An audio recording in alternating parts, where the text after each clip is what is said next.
Hi guys, welcome back to my channel. In today's tutorial video, I'll be taking you guys on how to make this beautiful two-piece with your free hand. If this is a content you're interested in watching, please keep watching.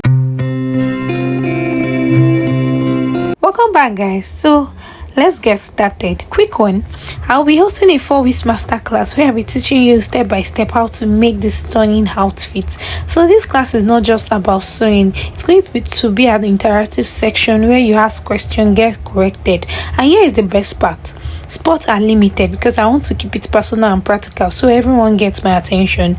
Register to secure your spot before you get filled up. I can't wait to see you in the class and help you transform your sewing journey. So let's get started into today's deal.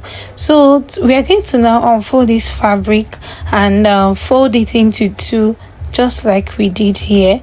So to get started, we are going to start by measuring the full length of our trouser, which we have 40. So we are going to now minus. Here we made it 42 just for the folding and also for joining of the waist line, which is the band. So moving on, we are going to measure the waist to our hip measurement. Then from there we measure the waist to our crotch measurement and also to our thigh measurement. So we did it at the previous video where we taught how to draft a pattern on how to make a palazzo trouser, but the difference is just that this one is an elastic band. So move on to measuring waist to the knee length. So we start now by now measuring the waist region, which is the hip measurement divided by 4. So here we marked it out, and don't mind the mistake we did here. So we actually corrected it at last. So we are going to now measure it on the crotch region, and as we said earlier, to get the crotch region we are going to measure the hip divided by 16. That is what we have. So we have here 3 inches, so that determines the crotch region. Then the thigh measurement is 28. So 28 divided by 4 divided by 2, we have 14 inches. So we now marked out 14 inches. Then on the knee length, we actually measured how we want our knee to be, how big we want our palazzo trouser to be. So here we have 22 inches. Then we actually rule out 22 and then connect all the lines together like this. So this gets us into the cutting part.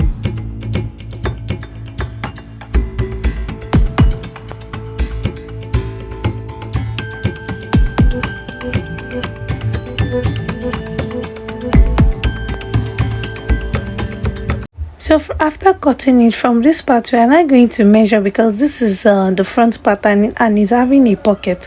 We're going to measure 1 inch at the top part, which is going down by 1 inch, and then from the 1 inch we measure 7 inches.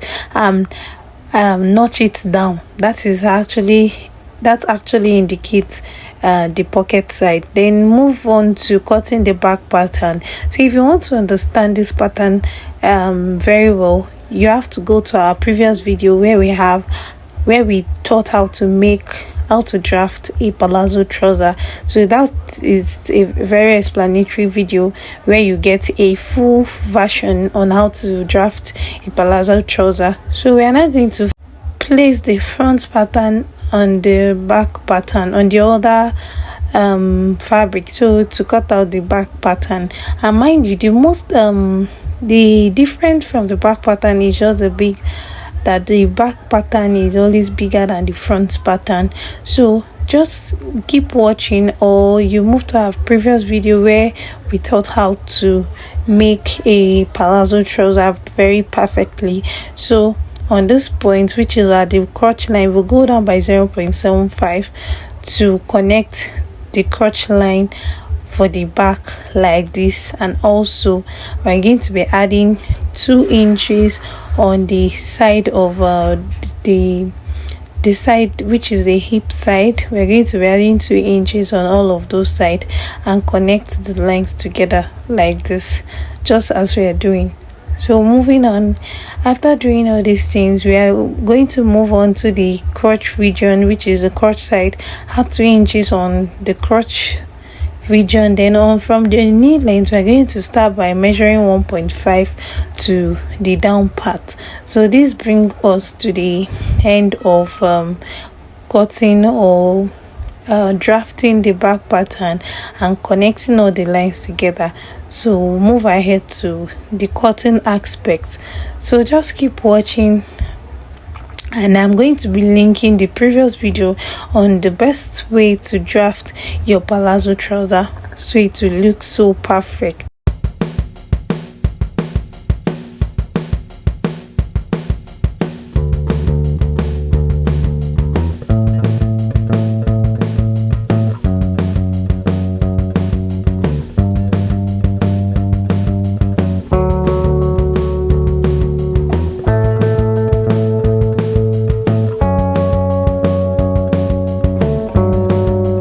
So moving on, after cutting, we kept it aside, and we'll start by cutting the shirt itself. So for the back pattern, the back pattern is always longer than the front pattern if you're making a shirt. So mark out the full length we needed is 28. So from here we'll mark out 32 inches. That is like 4 inches bigger.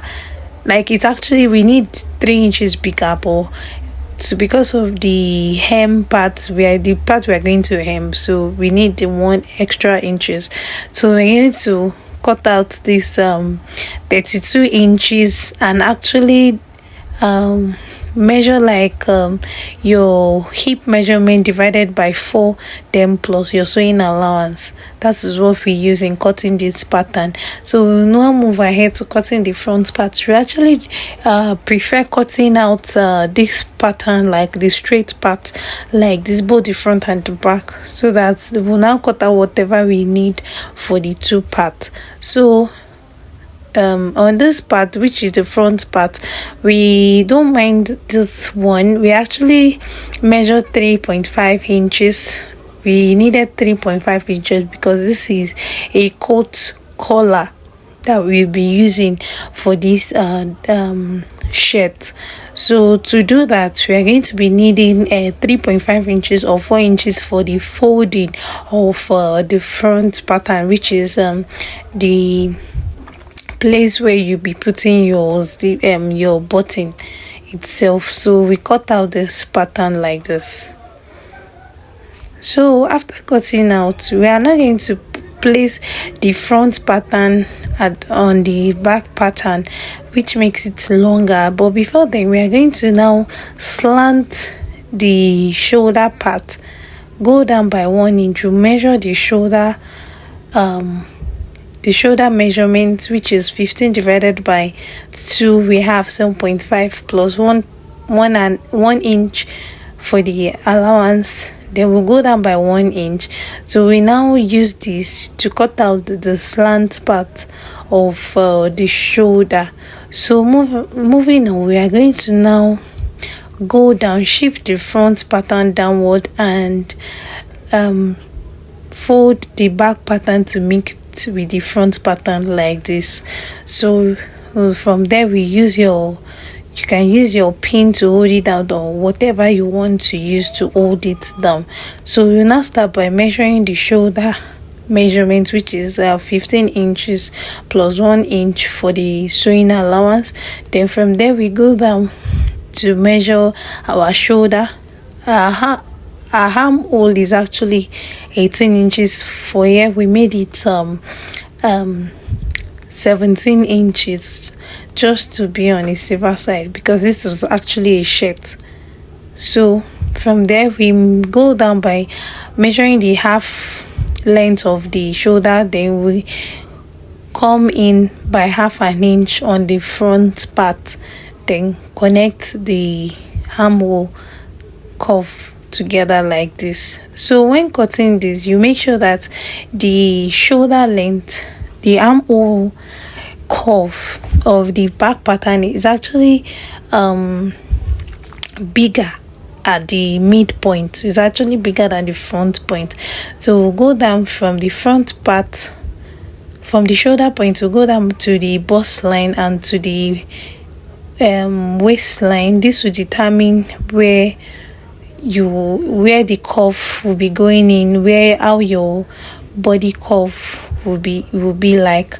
So from the hip region, we're going to measure our hip minus 2 divided by 4. Whatever I give to us, that is what we're going to use.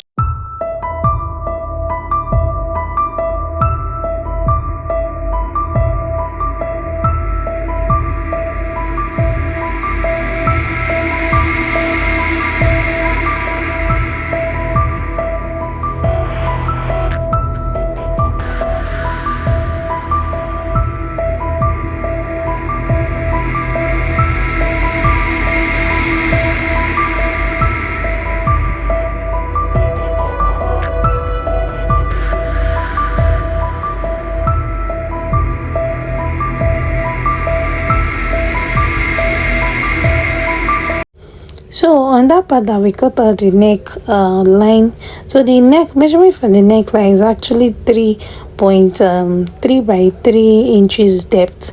So to cut out the sleeve, we measured 2.5 inches. Then from there we measured our length, the length of our sleeve, which is 15 inches. Then we added 1 inch for the folding. So then from there we go down from that 2.5 inches down by 4 inch. Then from that part we measured our armhole measurement, like our armhole measurement, which is 18 inches, but on this part we added 1 inch.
So this is where we moved after cutting and making all the necessary corrections. So this is where we moved to cutting the pockets for the front. So for the pocket for the front, we measured 10 inches or 11 inches depending on how deep you want your pocket to be. Then on the wideness we measured 7.5. So plus the sewing allowance, we made it 8 inches for the half for the sewing allowance. Then we cut it out and also place it on the normal on the other one to cut it.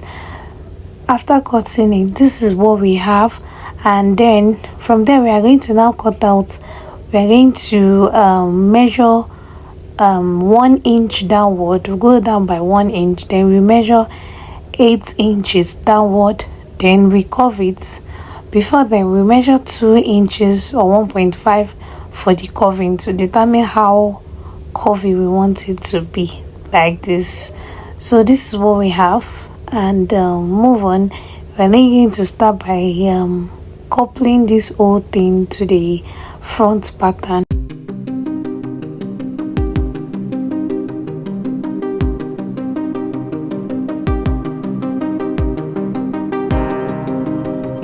So after doing that, we now determine that this is the front pattern and this is where we want to couple it. After weaving the whole fabric itself, we are now going to now couple this pocket with the front pattern. This is where we are indicating it.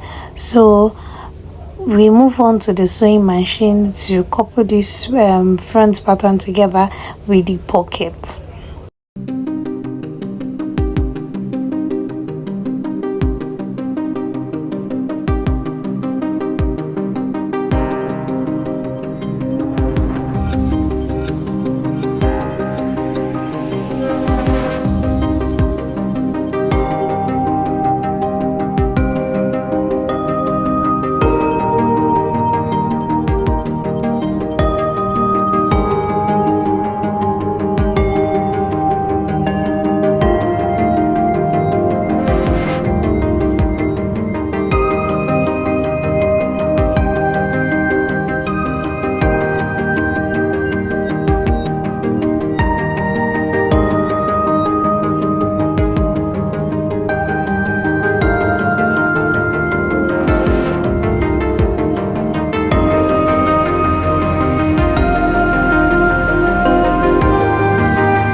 So after coupling the pocket and the back pattern, the dart measurement to the back and the front, this is what we have. So on the crotch region, we left half each just for the joining of the front pattern to the back pattern together.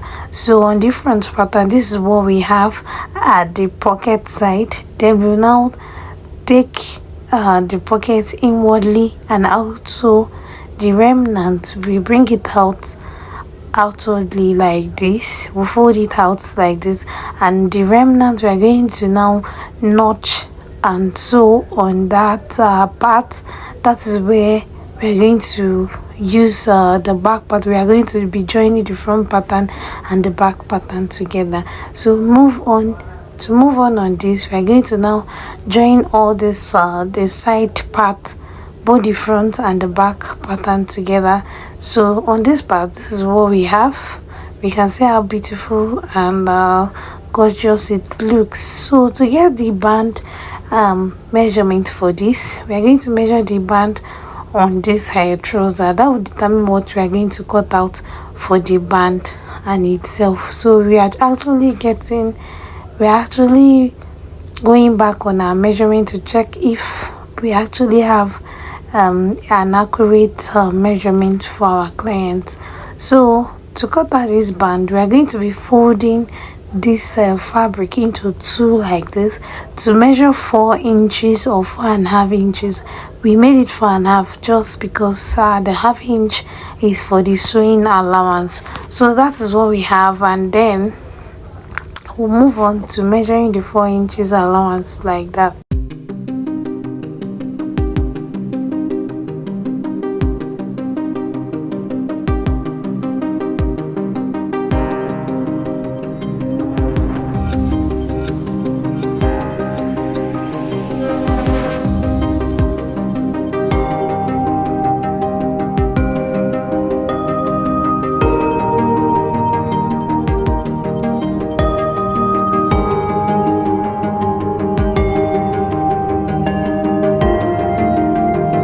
This is what we have at the end of joining both the trouser and the shirt together. So you can see how beautiful it looks. So if you like this video, please like, comment and subscribe to my channel. See you on my next video. Bye.